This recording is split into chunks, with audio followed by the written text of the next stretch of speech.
وَوَهَبْنَا لَهُ إِسْحَاقَ وَيَعْقُوبَ كُلًّا هَدَيْنَا وَنُوحًا هَدَيْنَا مِن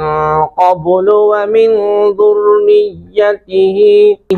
دَاوُودَ وَسُلَيْمَانَ وَأَيُّوبَ وَيُوسُفَ وَمُوسَى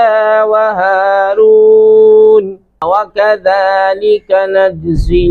الْمُحْسِنِينَ وَزَكَرِيَّا وَيَحْيَى وَعِيسَى وَإِلْيَاسَ كُلٌّ مِّنَ الصَّالِحِينَ۔ اور ہم نے انہیں اسحاق اور یعقوب عطا کیے، ان سب کو ہم نے ہدایت دی، اور ان سے پہلے نوح کو ہدایت دی اور اس کی اولاد میں سے داؤد علیہ السلام اور ایوب اور یوسف اور موسیٰ اور ہارون کو ہدایت عطا فرمائی، اور ایسا ہی ہم نیک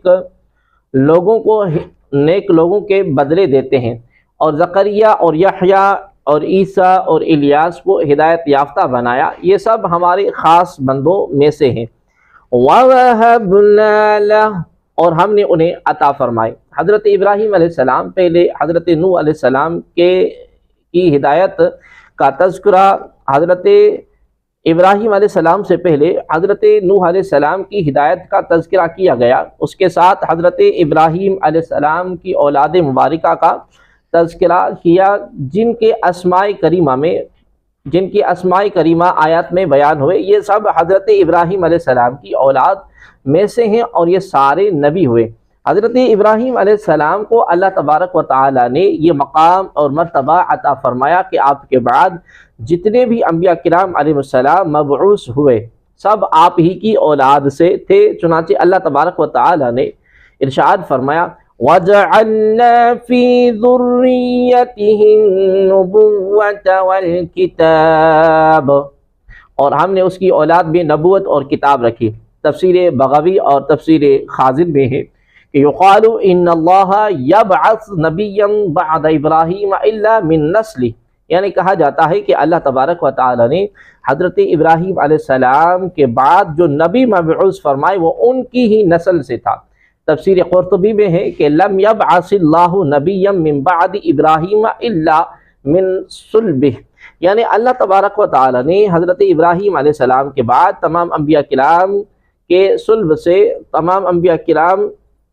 ان کے صلب سے مبعوث فرمائے۔ تفسیر جلالین میں ہے فَكُلُّ الْأَنْبِيَاءِ بَعْدَ إِبْرَاهِيمَ مِنْ ذُرِّيَّتِهِ، حضرت ابراہیم علیہ السلام کے بعد تمام انبیاء ان کی اولاد میں سے تھے۔ یاد رہے کہ سورہ حدید کی آیت نمبر 26 میں جو مذکور ہے کہ اللہ تبارک و تعالی نے حضرت نوح اور حضرت ابراہیم علیہ السلام دونوں کی اولاد میں نبوت رکھی، اس کی تفسیر میں ابو حیان محمد بن یوسف اندلسی رحمۃ اللہ تعالی علیہ فرماتے ہیں کہ حضرت ابراہیم علیہ السلام چونکہ حضرت نوح علیہ السلام کی اولاد میں سے ہیں، اس لیے شرف نبوت ان دونوں کی اولاد میں ہونا صادق آیا۔ اس سے یہ بھی معلوم ہوا کہ قادیانی نبی ہرگز نہیں، کیونکہ اگر قادیانی نبی ہوتا تو حضرت ابراہیم علیہ السلام کی اولاد میں ہوتا۔